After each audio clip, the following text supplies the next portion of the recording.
Let's get it, boy. It's kind of tough to narrow down. And I don't think I've ever actually talked about this, but it's very interesting.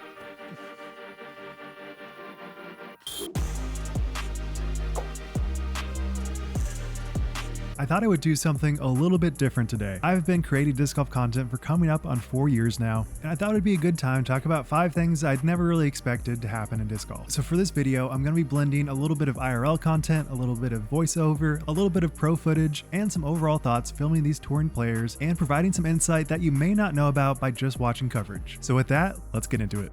Hey, I've been coming on for like 5 years now. I'm announcing my first real deal partnership with Power Grip USA. So if you want great plastic at a great price, go down to the link down below, powergripusa.com, use code WildRuns10 for 10% off your order, and every order using that code will give me a small commission. I just want to say thank you guys so much for this entire journey. I cannot tell you how many places I've gone to, like random courses where I'm at now, where people come up to me and they're like, hey, are you Wild Runs?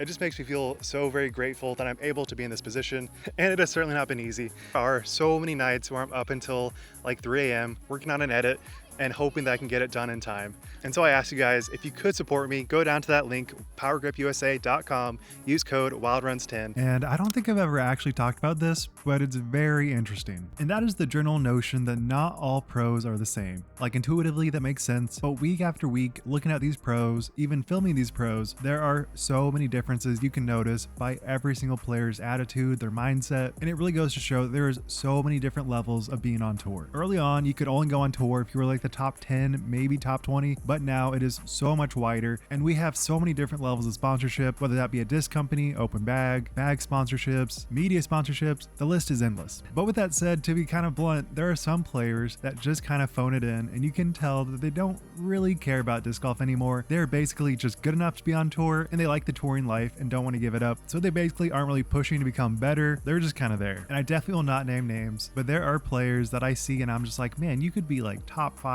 every single week if you really cared.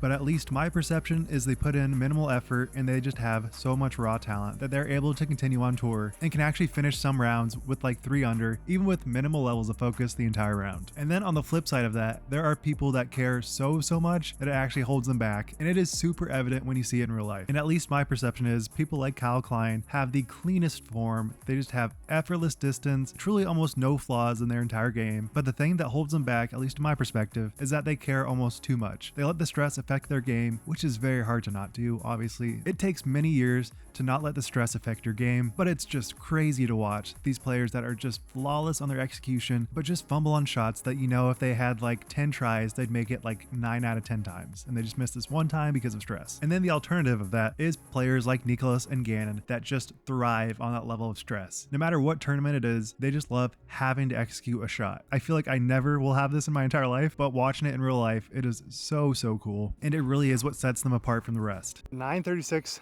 par 5. There we go. Get past the tree.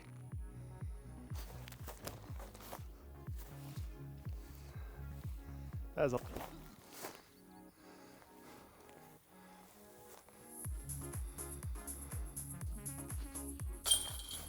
But one funny thing that I've noticed over the past 4 years is how drastic my form has changed. It's something you don't think about. I really haven't played that much either, which is annoying because like I'm a disc golf channel. I want to play disc golf, but the majority of my time is spent editing disc golf content, not actually playing disc golf. That my rating has actually gone down over time, which is very rare. I feel like most people go up. I'm much closer to a continual downtrend. That's not to say I'm getting worse by any means. I'm definitely getting better, but everyone else is getting so much better. Their putts are so much more consistent.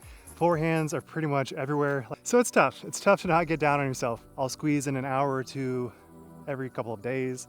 It's not really something I can get like a lot of good reps in besides like putting in my backyard. But also say I'm very intrigued by how my form has kind of evolved over time. I'm definitely not happy with where it is right now, but trying to work my nose down angle has increased my distance and effortless distance so much more than I kind of expected it to be. If you work on your nose down angles, it's huge. All right, so I think I'm gonna go a little bit more like a Vedanta style for this video and talk more about kind of my experiences, what it's actually like to be on tour, kind of experience what it's like, see the pros right up close in those most stressful moments. Because it may seem like, yeah, they're pros, they can do anything, but a lot of times it's way harder than you might guess. Like every single shot They have to be so precise. And so it's just so unique and special to be able to witness that. And then on the flip side, I have to do a good enough job at portraying what is actually going down without being too boring, too analytical, too biased, which for the most part isn't too terribly hard because I do love the sport so much. So it's easy to kind of just lean into how much I love the sport. And I've had those moments where I've spent 80 hours on a video and it just totally flopped, did not do well at all. And on the flip side, I've had videos where I've spent between 1 hour to 20 hours and it performs amazing. It is definitely a weird journey where every single day kind of feels like it's fluctuating. There is no constant. The only constant is change, which makes it certainly stressful to predict what amount of income I can get from the channel. Kind of have to focus on it to be able to maintain this channel for the time being. So it is definitely harder than you might think. I'm gonna try a Maya. I love this disc. It's just so flippy. Holds its line forever. It will start rolling pretty quick, but it's fun. All right, about 100 out. I think I can make it, so let's just go until I eagle. Oh, come on. Nope.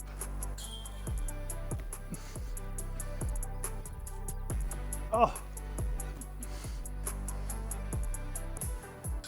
Oh.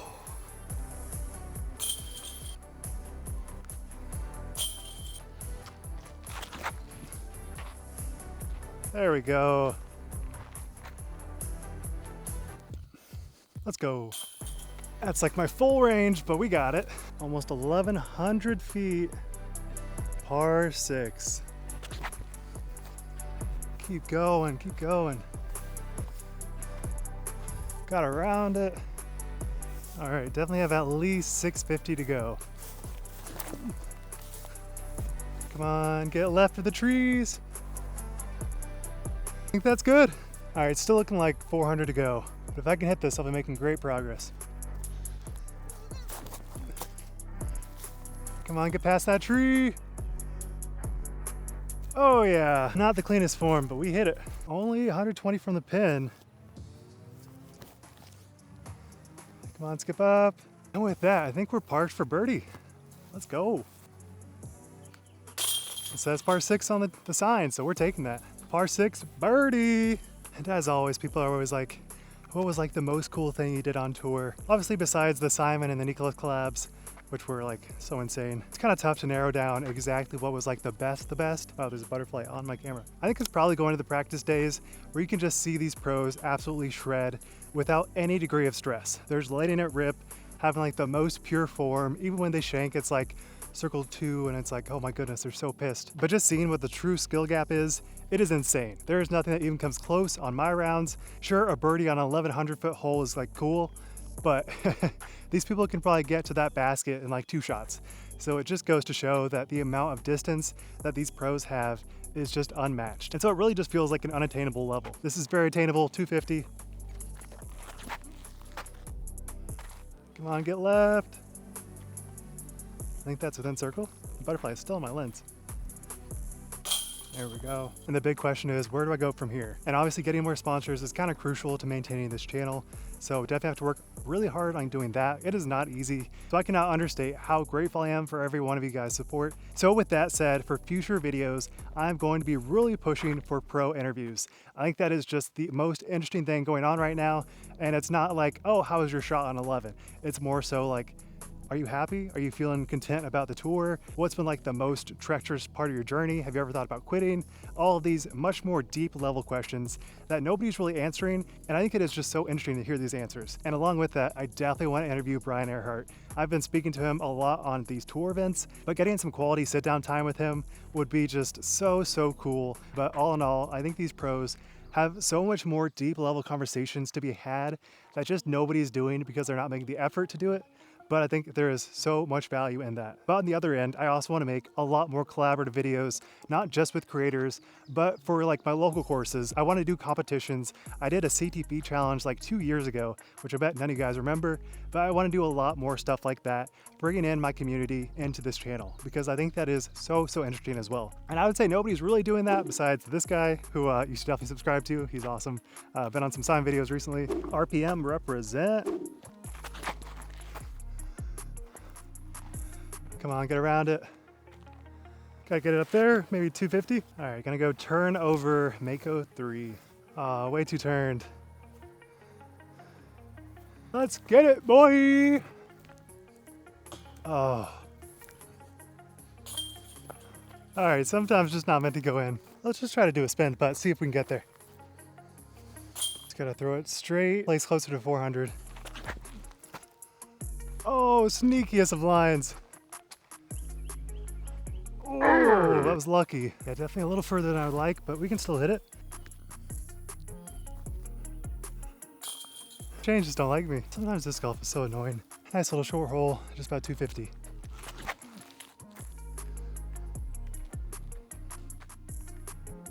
Oh, so close. Yeah, definitely had ace potential. And we ended on a 547 par 4. Really not the toughest. Gotta just get through all the gaps. It's a little short, but not bad. A little bit of relief because there's a water park to my left.